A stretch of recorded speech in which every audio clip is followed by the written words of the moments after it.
Eamon Khan here for Seconds Out with, is it Dev? Is it, I actually saw as well too, that gentleman Tony Lapidus do a pretty spot on impression of you and Tyson Fury as well, but he nailed... Sounds nothing like me. Sounds nothing like that. I just, to be fair, that Tony smashed it with that impression, and I was showing it to Mrs. Sahni, to my wife, and then I was like doing an impression. I was like, oh, he's made me sound like this. She was like, just do it in your voice. Why are you pretending you don't sound like that? So, well done, Tony. Good Tyson Fury impression as well.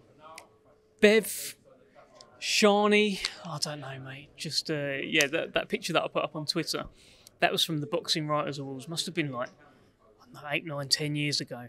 And I was having the time of my life, right?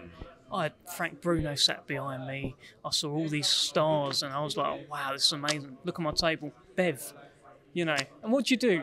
Sort of ruined the whole night. Where'd you go from there? Me and my sister used to go to a boxing session, and the instructor used to get my sister's name wrong, and she never put it right, and she said it was on me to put the name right for her, but she then had to take that name on. So every time she went to that boxing session, instead of being called Shella, she was Sheila. So she just took it. It's tough because there comes a point, like, you've got to correct them within the first one or two times. Otherwise it's, well, why didn't you tell me last year that that's not your name? So you got to get that right. Sorry to hear that your sister didn't time it right there, but glad you intervened and corrected her name, and let's put some respect on it. Well, those were some spot-on impressions by Tony, but two fighters looking to leave a lasting impression on each other, Liam Davis and Shabazz Massoud.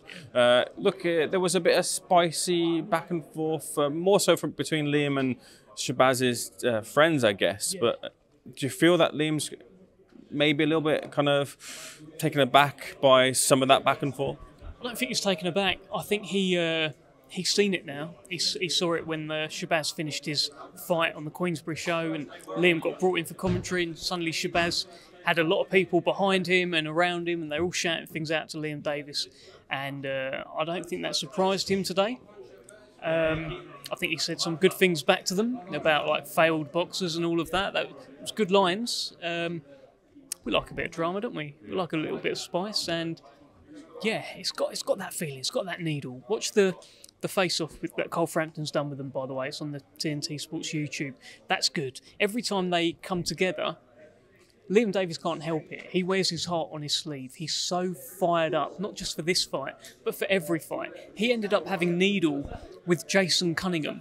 Jason Cunningham is the Iceman, also known as the Nice Man. How can you have Needle with Jason Cunningham? But he managed it, you know, and he gets himself so riled up. It's Liam Davis against the world, and if Shabazz or any of his mates say anything, he will bite, and he'll tell them how he feels.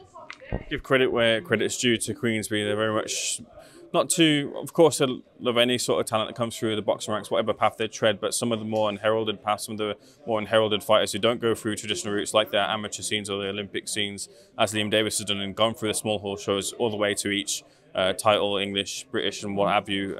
Now re-signed Liam Davis. Look, in terms of kind of spotting talents and then nurturing them, you must feel that Queensberry, Frank Warren are kind of the best at finding them. I just think the proof's in the pudding, right? Look, like you saw that re-signed poster that went out the other day. That's incredible. Hamza Shiraz, where did he come from? He wasn't on Team GB. He was no great shake in the amateurs. He got spotted. He got nurtured. He got brought along. And now he might be the best middleweight in the world.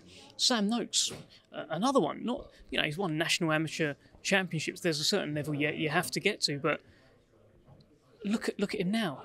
Nick Ball as well, world champion. It's fantastic, and I think Frank's obviously very good at it. Doesn't need me to say that. It's just obvious. And with Liam Davis, he very much was on the small hall shows. So I don't know if you know the story about when he fought in lockdown. Yeah.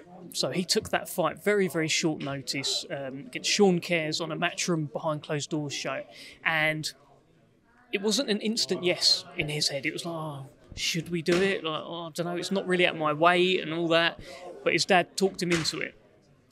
He was working the bins at the time as well, and he was like jogging in between to keep himself fit. But he said yes to the opportunity. He won, became English bantamweight champion, and he's changed his life, and his trajectory is just like this. And he's doing things to opponents that other people don't do. And he'd do exactly the same to Naoya Inoue, which I'm sure is your next next question. No, listen, I think with Inoue, right, and we'll talk about Davis Masood, but with Inoue, one thing I would say is he has fought and is fighting fighters not as good as Liam Davis. Liam Davis is a real one. He would give it absolutely everything in that, and I think he's got a chance. Shabazz Masood first, though.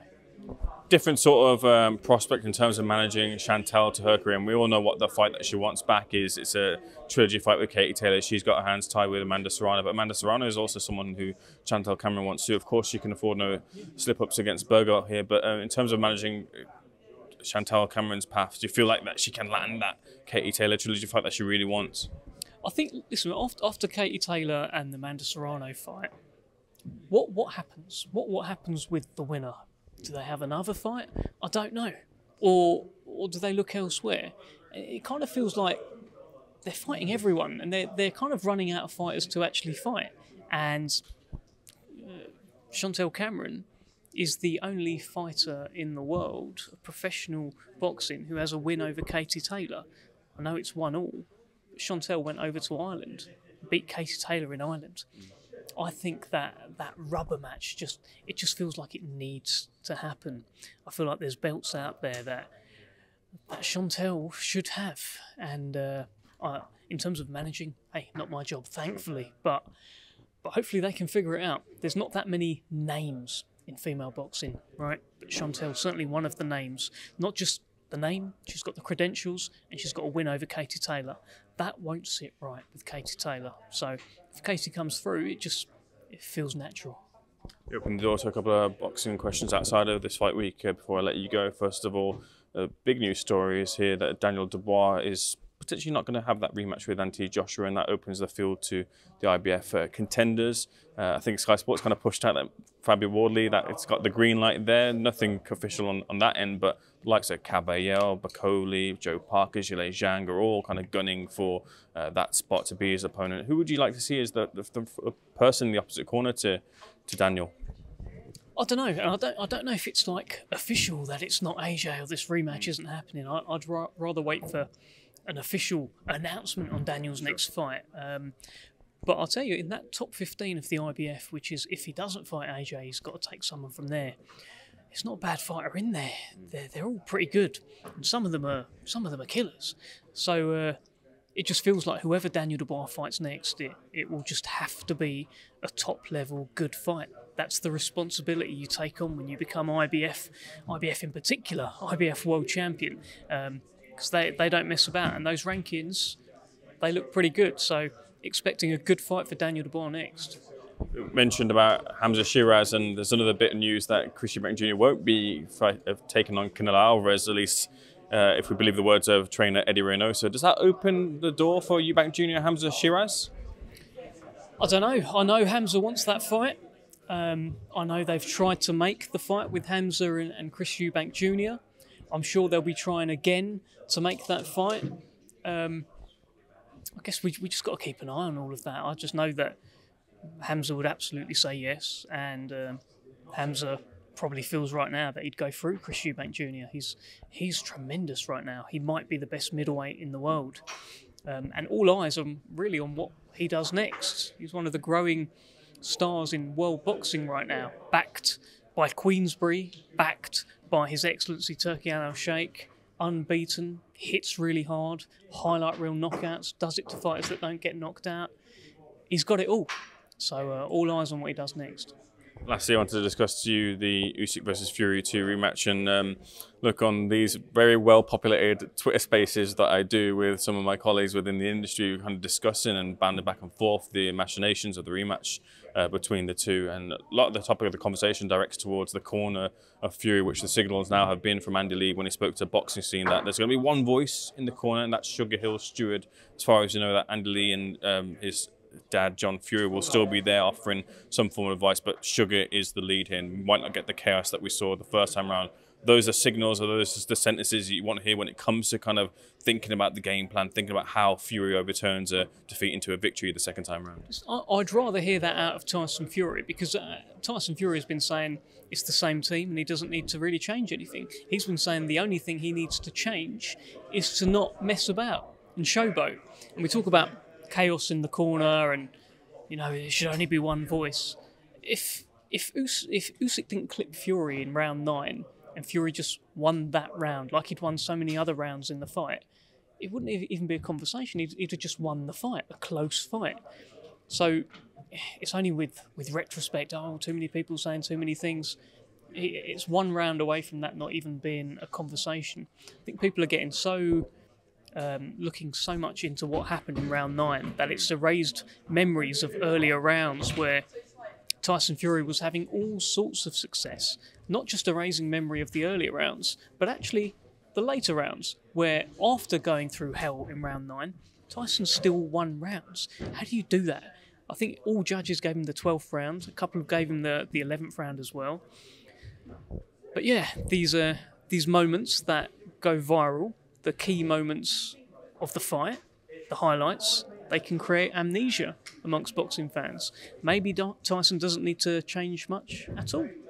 Maybe he's cool. Maybe he just needs to not showboat. That seems to be the energy coming from him.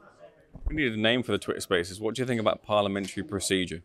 Very good. A throwback to Chris Eubank Sr, of course. Have you watched that Four Kings thing? No, not yet. I'm 3 episodes in. Very good. Very good. And yeah, I literally saw that clip the other day where they're signing the contract with Nigel Benn and he says, let's have some parliamentary procedure. So, good name. Do feel like you could probably come up with something better. Yeah, knowing your mind, these segues that you do, I feel like you've got another one in you. But if you want to settle for sort of mediocrity, go with it. Are you on the documentary? No. I might be watching then. Dev Sahni, pleasure. Thank you for speaking to SecondsOut, sir. Cheers, mate.